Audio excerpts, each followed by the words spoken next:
I'm Steph Garcia with D1 Ticker and AthleticDirectorU, and I am so delighted to be joined by Kevin Warren, Commissioner of the Big Ten Conference. Thanks for joining me, Kevin. Good to be here.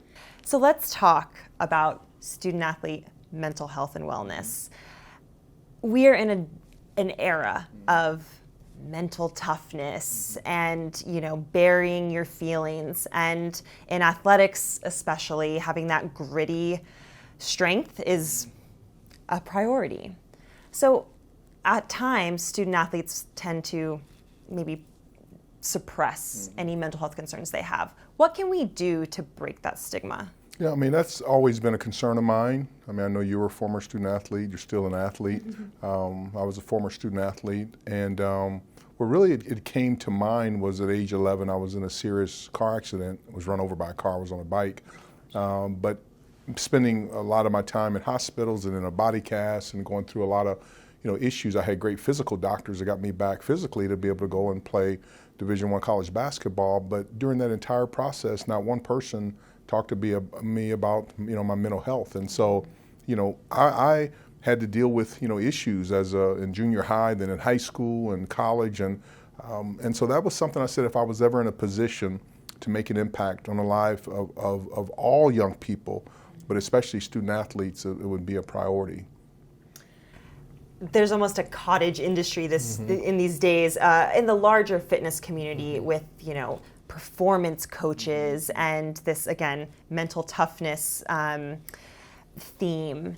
And we're seeing that in college athletics as well. There are some programs that employ performance coaches. Are we just kind of exacerbating the problem? I think the biggest thing that we're doing right is that we're talking about it. And my whole goal at the Big Ten was to create an environment where every single one of our student athletes, regardless of your sport, regardless of where you are on the team, that you created a level of comfortability to be able to discuss issues that you're dealing with from a mental standpoint. And I've said it oftentimes that if we had one of our student athletes who broke a bone or had a knee injury or elbow or chest or shoulder or whatever, we'd have them in the training room seeing doctors and getting an MRI and physical therapy. But if someone's struggling mentally, we still as a society aren't comfortable enough to deal with those issues. And when you think about 1 out of every 5 people are dealing with some form of mental illness. And so I just want to make sure that we have an environment. So the performance coaches having those, I think is very helpful. I just hope we get to the point where we have as many individuals on our campuses as we do coaches, on a team, to be able to deal with these issues, because it's hard being a young person in today's society. One, just the academic pressures, the physical training pressures, dealing with injuries, performance, and then social media is a whole nother level. Those are things that I didn't have growing up. Neither did I. Yeah. I'm so grateful that I didn't. So grateful that it. And that's the thing. That's one of the reasons why I want to make sure, even with name, image, and likeness, that we balance that so much, because in order to build your brand, which is great, but people need to chill out on social media and stay off their phones, just a step away from it. But that's a priority. I just want our student athletes to feel empowered that if they're struggling with issues, or if they know someone who's struggling, or if they even think someone's struggling, that they're comfortable enough to come forward. Let's talk about resources. A lot of athletic programs don't have their own in-house licensed clinical professionals, and so they depend on the campus counseling centers. And some of those campus counseling centers aren't adequately prepared to work with student athletes. That's a very unique challenge. I know as an athlete myself in college, I went to the campus counseling center once, and they weren't able to talk with me about what I was dealing with performance-wise. How do we address that resource issue? It's interesting you say that. It was the last Easter before I was offered a job to join the Big Ten Conference. We had a Easter brunch with my son, who was currently a student athlete at Michigan State, and he had a group of friends who went to church with us, and we went to brunch. And the topic of conversation was what it's been like for transition, because they were all either freshmen or seniors in college. And one of the young men who was a talented student athlete who actually started as a freshman told me the story that he was struggling with some issues mentally, had some injuries in football, and went to the campus location to seek help. And he said the person went on the computer and said, basically almost like, we can, 6 weeks we can be able to get you in. And he just said, 6 weeks, is you might as well say 6 years.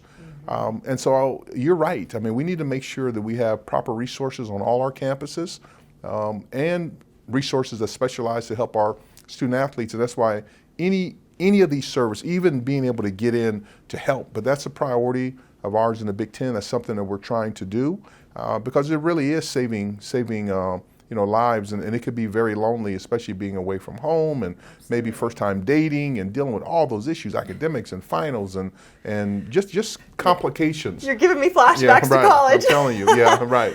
But how do we get those resources? Because you have a budget and you can't just wave a wand and make these resources appear.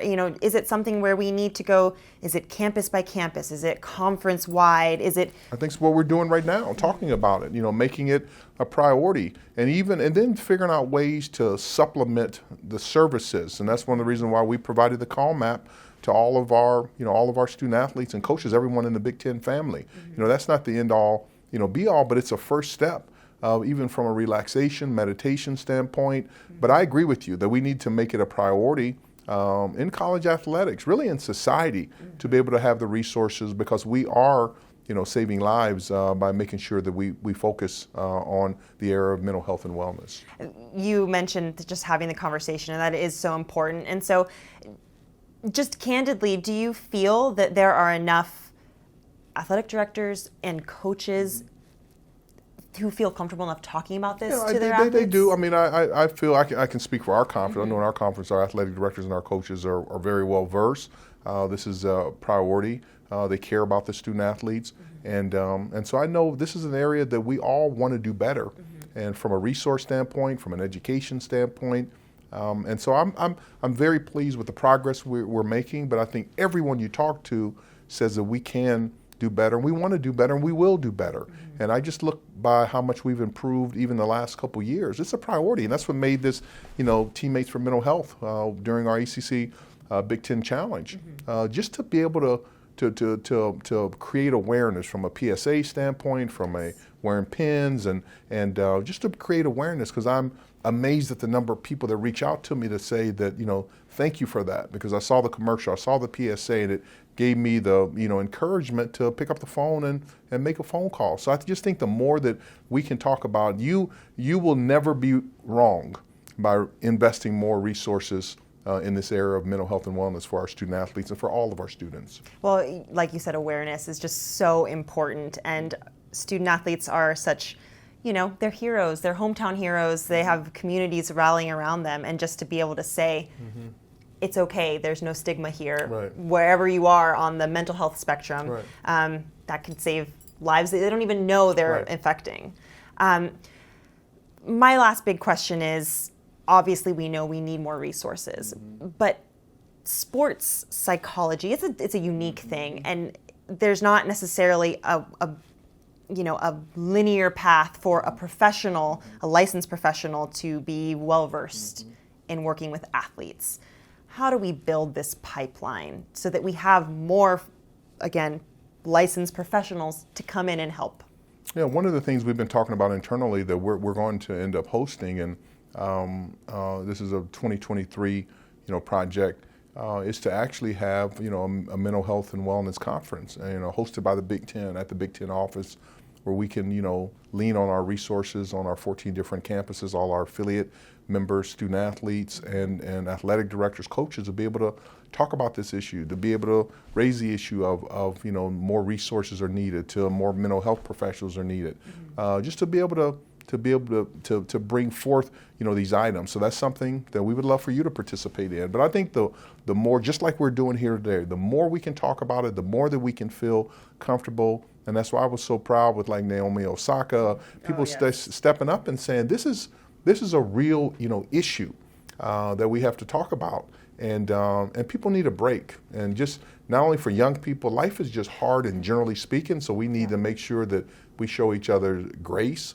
and not be so hard on ourselves or one another. Do the best that we possibly can. Be aware. So if you can, you see something and you feel something's not right, I would rather have some err on the side of judgment where people say, I'm okay. I really am okay. Than saying, yeah, I thought about it. And check on people and don't speed through life. Just take time to be able to have qualitative conversations and to make sure that people are okay. That's just such good wisdom. I know that in my experience as a professional track athlete, I dealt with burnout. I dealt with, like you mentioned, injury, and that affects when you can't do what you are trained to do every day. Right. That's hard. That's a hard thing to mentally work through. I had some struggles. I ran the steeplechase. Yeah. That's a barrier, and when you fall a couple too many times like I did, that's a hard thing to approach again. So you're right, just awareness and giving yourself grace. Do you have any last words of wisdom from maybe when you mentioned earlier in our conversation, your accident when you were younger and no one really asked you how you were doing? How did you work through that? I mean, I just think, it's interesting enough, because when I was in the hospital for a while, that was bad enough. Right. And so when the doctor came in and said, you'll be released next week, I was thinking, wow, this is great. My leg feels pretty good. All the other stuff feels good. But then he said, but I got to tell you, we have to put a body cast on you, before you go home. And but I had a sister-in-law who happened to be a nurse, and just her words to me on a regular basis, even when she knew how hard it was going to be once they cut the cast off, but her words of encouragement she never focused on that. She always focused what I could become, and she would say, when you get the cast cut off, it's going to be, you're going to have atrophy and you're going to have to work through it, and your body's not going to look the same, and you're going to be dealing with, different issues, but I'm confident that I can't wait to see you play again or run again, a year from now. And just even those words of encouragement that it was going to be okay. Right. And that's what I just found. I think the more that we can let people know that it's going to be okay. And just because it's a little stormy and cloudy right now, that's not the journey of your life, that it will be okay. And just to hang in there. And the biggest thing is just surround yourself around supportive people, supportive relationships, and they encourage each other. Life is a gift. Life should be, exciting. We all have challenges, just different, level of challenges, but we all have challenges. But people need to be told that it is going to be okay and to be there as a friend. So that's what we need more than anything else. Life is a team sport, and we're all there for each other. And that's why we call it Teammates for Mental Health. So I love it. I love it. Well, thank you so much for chatting about this. Such an important topic. Thank you, Kevin. Thank you for everything.